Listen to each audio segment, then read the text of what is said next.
à 100%. Gugu a commencé à vivre sa vie parce que cette vidéo l'avait traumatisé. Elle s'est dit, ça ne servait à rien de gâcher son énergie. Ça ne servait à rien de gâcher son temps pour des choses qui n'ont pas de sens. Après la vidéo de ce jeune-là qui a rendu l'âme en direct devant tout le monde, étant juste assis, il a fait 2-3 pas de danse, il s'est assis, tout d'un coup il est parti. Gugu a réalisé que d'un moment à l'autre, on peut partir. Et voilà. On ne sait pas pourquoi, mais c'est comme ça. Et quand on accepte de vivre, on accepte les conditions. Voilà, donc Gugu avait décidé de changer. Elle avait amélioré son blog. C'est vrai que de temps en temps, elle revenait en colère, mais c'était plus la Gugu qu'on connaissait, qui était dans les clashs, qui était dans les injures, qui était... Voilà, elle a demandé son pardon. Elle a demandé pardon à tout le monde. Et elle a repris un autre blog. Elle a fait du blog son métier. Elle a fait de sa page un travail. Elle a fait de Facebook ses revenus. Et elle avait décidé de vivre sa vie, de montrer sa vie, de montrer quand elle est malade, de montrer quand elle est en joie, de montrer quand il y a une naissance chez elle, de montrer ses enfants, de montrer ses petits-enfants. Donc, Gugu avait utilisé son blog comme de montrer la vraie vie qu'elle avait et tout. Voilà, donc ça nous a permis de connaître sa famille, son fils, sa fille Clara, qui doit être bouleversée actuellement, et on va dire que sa famille.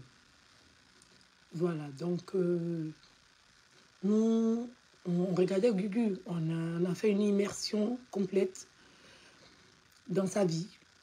Voilà, on l'a eu en cœur, on a adopté ses enfants, on a adopté sa manière de vivre, elle s'est imposée à nous, avec ses hauts, ses bas, avec ses envies. Quand Gugu est malade, elle fait un direct. Quand elle est toute seule, elle fait un direct. Quand elle voyage, elle fait un direct. Quand elle cuisine, elle fait un direct. Quand elle reçoit ses enfants, elle fait un direct. Quand elle reçoit... Excusez-moi. Quand elle reçoit les gens chez elle, elle fait des directs. Donc, Gugu avait changé de blog et tout. Donc, ce qui a permis à ce qu'on s'attache à cette famille-là. Donc, c'est pour ça que vous nous voyez assez bouleversés. Vous voyez, c'est toujours comme ça. Quand il y a un décès dans une famille, voilà, que ce soit la famille proche ou la famille élargie, tout le monde s'en mêle. C'est comme ça, c'est une obligation parce que Gugu a ouvert son intimité aux internautes, à nous les blogueurs, ses collègues, ses confrères, ses consoeurs. Et on a juste envie de nous montrer notre amour. Parce que c'est pas des choses qui arrivent qu'aux autres. Ça arrive à tout le monde. Voilà, la vie, c'est la mort. C'est comme ça. Voilà, j'entends souvent les gens dire que normalement, en guillemets, normalement, un parent ne doit pas enterrer son fils. Je dis, c'est pas la normalité, ça. Je sais pas où les gens ont vu ça. Je sais pas où ça existe, que normalement, c'est les parents qui doivent enterrer leurs enfants. Je sais pas, ça sort d'où. C'est devenu comme un refrain pour tout le monde. Et c'est pour ça que j'ai mis en titre Marie, la mère de Jésus. Parce que je souhaiterais demander à Gugu d'être forte. D'être très forte. Comme Marie, la mère de Jésus, qui a vu son fils se fait chicoter, se fait frapper, qui a suivi tout le parcours de son fils jusqu'à la croix, qui était là jusqu'à ce que son fils rende le dernier souffle, qui a vu son fils partir. Et donc, je souhaiterais demander à Gugu de ne pas écouter les méchancetés qui se disent dans les commentaires, que par des posts ou même par des directs et tout. Même Dieu lui-même, même Dieu a vu son fils mourir. Marie a vu son fils mourir. Voilà, donc je ne sais pas c'est quel genre de normalité que les gens sont en train de dire, mais de ce que nous on sait, de ce que la Bible nous présente, Dieu a enterré son fils. Marie a enterré son fils.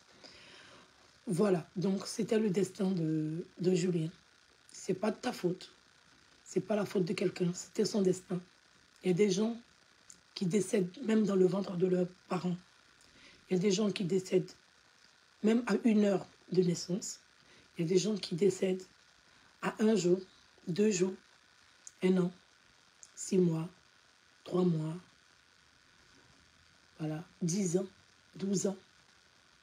Aujourd'hui, Julien est parti à l'aube de ses 25 ans. Tu as été une très bonne mère. Nous tous, nous avons vu le comportement de Julien.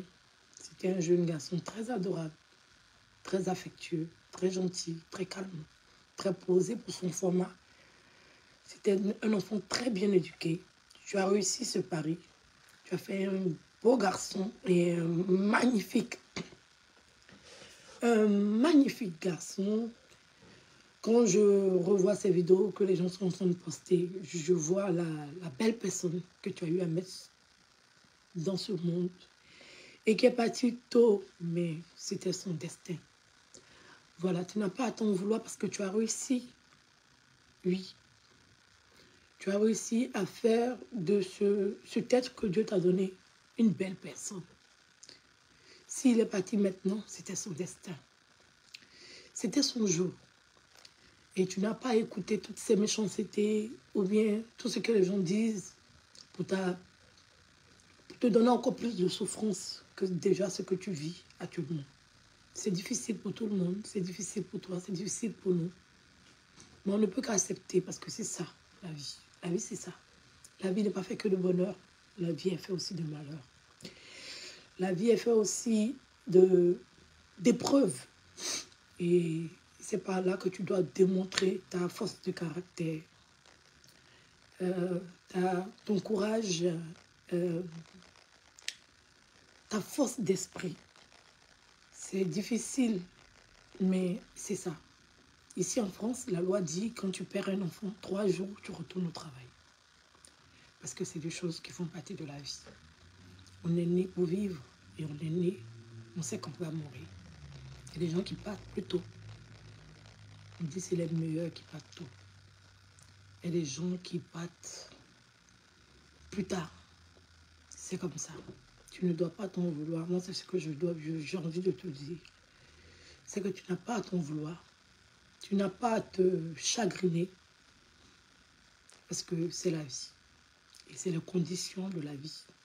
Et on se doit de les accepter, de les supporter, de les surmonter avec la force que nous avons au fond de nous. Parce que c'est ça. La vie, c'est ça. Voilà. Et tu dois être fier de toi parce que tu as été une très, très, très, très bonne mère. Parce que nous tous, nous sommes à l'évidence que Julien était un garçon magnifique. Oui. Et quand je regarde ces vidéos, je vois il était assis, il était en train de mettre produit sur sa tête. Moi, je me dis, aïe, aïe, ça c'est quel moment ça? Tu as mis produit sur tête là, un côté, l'autre côté là. Il dit, hé, ça a brûlé l'enfant là. On a bavardé sur la tête de l'enfant là, ça a le brûlé. Julien est là, si calme. Il est si calme, il regarde, il lit les commentaires. Il est respectueux de sa mère. Il accepte les choix de sa mère. Il ne juge pas sa mère. Il donne tout l'amour qu'il a donné à sa mère. C'est une réussite que... Voilà, s'il est parti maintenant, c'est son destin. C'est son destin. Jésus est mort à 33 ans. C'est son destin. Voilà. Tu comprends? Donc, nous, tout ce que nous voulons te donner, t'apporter, c'est juste de te donner cet amour-là. Parce que tu as comme le cœur qui est brisé, parce qu'il y a un amour qui t'est arraché. Et nous sommes là pour te donner cet amour-là, parce que tu nous as fait rentrer dans ta vie. Donc, nous voulons te démontrer que nous sommes avec toi. Nous serons toujours avec toi. Nous savons que ce n'est pas facile, mais nous savons que tu as la capacité, tu as la force pour pouvoir sortir de cette épreuve. Pour Julien, il a tenu à partir, on va dire, calmement. Il ne t'a pas donné, il n'est pas sorti d'une grosse maladie, d'un handicap, de routine à l'hôpital. Il est parti tranquillement. C'est vrai que ça a été violent. Mais il y a certaines personnes qui disent que c'est une bonne mort. Parce qu'une mort sans souffrance, C'est dur à accepter. Mais on se dit qu'il peut être heureux où il est. C'est comme un enfant qui quitte dans le ventre de sa mère, qui rentre dans l'inconnu. Mais quand il ouvre les yeux, quand il voit l'amour dans les yeux de ses parents, quand il voit l'amour dans les yeux de sa mère, il arrête de pleurer. Il ne sait pas d'où il vient. Parce que on dit que la naissance, c'est une belle chose, mais la naissance aussi, c'est on arrache un être là où il était. Voilà, et quand il arrive, au début, il est effrayé. Il pleure, il crie. Mais quand il rencontre, on va dire, sa mère, son père, il est heureux parce qu'il voit qu'il est arrivé dans un cadre où il y a l'amour. On ne sait pas ce que se trouve, on ne sait pas ce qu'il y a de l'autre côté. On ne sait pas. On va tous y passer. Mais on n'a pas forcément besoin de se dire que de l'autre côté c'est mauvais. Parce qu'on a tous eu l'expérience de la naissance. Du fait que quand nos enfants sortent de nos ventres, ils pleurent. Et quand ils nous voient, ils sont apaisés, ils sont calmes, ils sont souriants. Qu'est-ce qui dit qu'ils ne sont pas morts quelque part pour venir ici? Qu'est-ce qu'il dit? On ne sait rien. Mais c'est quelque chose qu'on peut mettre dans la tête pour nous rendre forts. Pour savoir que la vie est faite ainsi. Et Dieu en a décidé ainsi. Et la terre, c'est juste un passage. On est juste de passage sur cette terre. Et chacun a son jour. Donc moi, ce que je voulais te dire, c'est que sois forte comme Marie. Marie, elle était forte. Voilà, elle était très forte. Et à Clara, je voulais du courage. C'est pas facile de perdre son frère. En plus, ton jumeau. Voilà, quelqu'un avec qui tu as tout partagé. C'est difficile. On est tous là. On en est 6.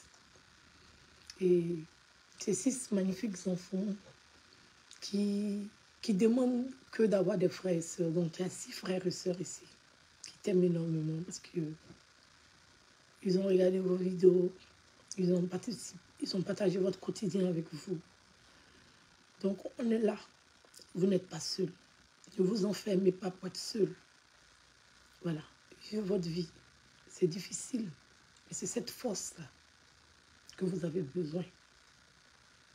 Voilà. Vous n'avez pas besoin de vous fermer. C'est vrai que la vie en Europe, c'est difficile. Vous êtes seul dans vos maisons parce qu'on ne peut pas aller vous saluer et tout, c'est loin et tout. Voilà, il y a certaines conditions. Chacun a sa vie, son travail, ses enfants. C'est déplacé comme ça pour aller. C'est pas comme en Afrique où toute la grande famille va venir à la maison. Vous serez entourés. Ici, c'est différent. Vous pouvez être seul chez vous. Clara doit aller à l'école. Même si elle a perdu son frère, c'est une obligation. Voilà, peut-être elle vit pas à côté de sa mère, peut-être elle vit ailleurs.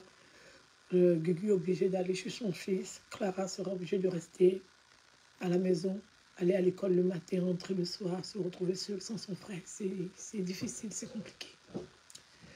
Donc nous, on est là. On est juste là, même si on n'est pas proche de vous, en pensée, en prière, en action. On est là avec vous. Et je voulais vous apporter tout l'amour et le soutien dont vous avez besoin. Et les autres blogueurs aussi, et les internautes. Voilà, c'est la vie. Ça vous arrive. Ça vous arrive aujourd'hui à vous, mais ça peut arriver à n'importe qui. Ce n'est pas de votre faute.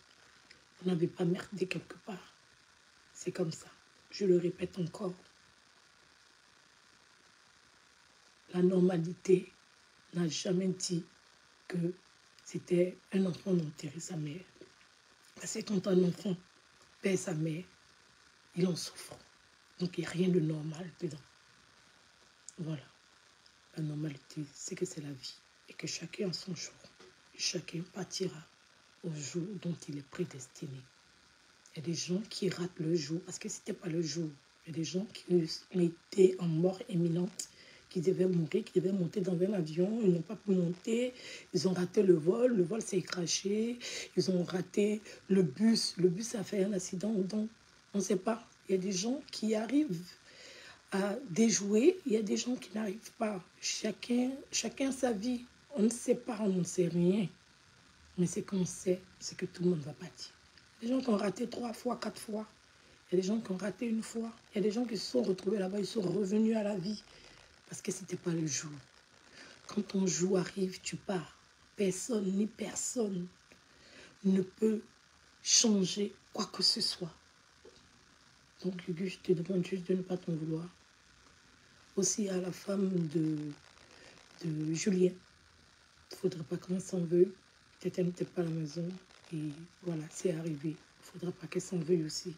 C'était son jour. C'était son destin. Il est parti dans la fleur de l'âge. Il est parti à 25 ans. Comme je le dis, c'est les meilleurs qui partent plus tôt. Voilà. On est tous rassurés de savoir que où il est parti, il sera bien. On a besoin de se mettre ça dans la tête pour être fort, pour pouvoir continuer de vivre, parce qu'on est obligé de vivre. On est obligé d'avancer. Voilà. Donc, je te fais un gros bisou. Clara, je te porte beaucoup en prière. Et soyez courageux. N'écoutez pas tout ce qui s'est dit. Chacun exprime, on va dire. Ça touche tout le monde. Même ceux qui veulent faire croire que ça ne les touche pas, du moment où ils allument la caméra, où ils en parlent, ça les touche. Voilà, on peut pas, la vie c'est comme ça, on ne peut pas tout diriger. Certaines personnes ont eu à faire des gaffes, mais c'est la vie. C'est comme ça, il ne faudrait pas les en vouloir. Certaines personnes ont eu besoin d'exprimer leur souffrance face à la caméra. Certaines personnes ont décidé de dire la vérité face à la caméra. C'est ça, c'est les êtres humains. C'est comme ça. On ne peut pas être d'accord avec tout le monde, mais on est obligé d'accepter l'opinion de tout le monde parce que c'est la vie. Et puis tu es forte. Je sais que tu es forte. Je sais que tu es forte. Je sais que tu vas surmonter ça. Je sais que ça va être difficile, mais j'ai confiance en toi. Parce que, voilà, tu es une bonne maman. Tu es une bonne maman. Oui, tu as pris le temps de faire tes enfants avant de décider de faire le choix de ta vie. Et ce choix de vie ne t'a jamais empêché d'être une bonne mère. Nous n'avons pas le droit de te juger. Nous avons, comme le dit, on va dire la Bible, d'après toi, le Dieu d'Abraham, d'Isaac et de Jacob. Comme le dit le Dieu d'Abraham, d'Isaac et de Jacob. Nul ne peut juger son prochain. Voilà. Aimez-vous les uns les autres comme je vous ai aimé. Tu dois aimer ton prochain. Voilà. Et nous, on t'aime comme tu es. Donc, c'est douloureux. Non, tu me connais où? Et si maman en soirée, si elle reste à la maison seule, mes enfants ne sont pas là. Si elle reste à la maison seule, là, elle a trop pensé. Donc, elle préfère sortir, aller, voilà, évacuer ça dehors, nous promener, danser, rigoler, penser à la vie. Parce que m'asseoir seule à la maison, ça me déprime. Et il faut faire plus être entouré des gens que de rester seul à penser, à cogiter, à réfléchir et tout. Donc, je te fais de gros bisous. Et on est tous avec toi. Voilà. On va reprendre le travail de blog pour te donner un peu de souris, pour te faire passer le temps et tout. Ça va te permettre de passer à autre chose. En tout cas, je remercie tous les blogueurs qui parlent d'autres choses. Voilà, parce que venir sur la toile, ils voient tout le temps, tout le temps, tout le temps, tout le temps. C'est beaucoup de souvenirs qui reviennent en même temps. Oui, c'est pas facile, mais on a besoin des autres aussi pour penser à autre chose, pour sortir du chagrin dans lequel on est. C'est comme ça. Voilà. Donc, je te fais de gros bisous. Nous, on est là. Voilà. Il y a beaucoup de blogueurs qui sont en train de se constituer pour te soutenir. La tribu aussi a décidé de participer. J'ai reçu des appels. Voilà. On va tous participer. Et tout. Parce que le fait de ne pas travailler, parce que tu es une blogueuse et tu gagnes ton argent de les réseaux sociaux. Donc, tant que tu ne fais pas de vidéos, tu n'auras pas de revenus. Voilà. Donc, tout le temps que tu seras à la maison, nous allons faire le nécessaire. Parce que tu as besoin du temps qu'il te faut pour pouvoir revenir en grande forme. Et il te faut payer le loyer, la nourriture, les dépenses, les charges qui viendront après, ton essence et tout. Et si tu ne travailles pas, tu ne peux pas avoir tout ça. Et c'est pour ça qu'on a une grosse famille. de blogueurs. Donc, on va tous participer. Voilà, le comité des blogueurs et influenceurs va participer. La tribu va participer. Les autres blogueurs vont participer. On va te soutenir financièrement. Et on va dire moralement. Voilà, c'est notre devoir. Parce que ça peut arriver à n'importe qui. Prends le temps qu'il te faut. Ne sois pas trop long parce que tu vas nous manquer. Parce que c'est grâce aux vidéos qu'on te voit. Donc, on est là. Si tu as besoin, tu connais, tu prends mon téléphone, tu m'appelles. Voilà. Donc, on est tous là. On va participer, on va t'aider du mieux qu'on peut. Jusqu'à ce que tu puisses revenir en bonne forme. Comme je dis encore, je te fais de gros bisous. Et de là où se trouve Julien, je sais qu'il est heureux. Il a besoin de toi pour avoir le sourire. Parce que tant que tu seras en train de la monter, il va se dire qu'il est en train de faire mal à sa maman. Quand tu sais que Julien, il est doux, calme. Il n'aime pas te voir en colère. Il n'aime pas te voir fâché. Voilà. Il veut que te voir heureuse. Donc, on est ensemble. Et tout le monde cotise. Tout le monde cotise, la tribu. Tout le monde. Donc, gros bisous. En tout cas, nous t'aimons très très fort. Clara, gros bisous à toi. Sois forte. Sois vraiment forte. Voilà. Nous sommes là. Si c'est pour essayer de penser à autre chose, évacuer, sortir, voyager, nous sommes là. Nous allons mettre tout en œuvre pour que cette phase-là soit moins difficile pour vous. Ne vous inquiétez de rien. Nous sommes derrière. Tu as mon numéro quand tu veux. Voilà. Donc, gros bisous. Et on se dit à tout à l'heure.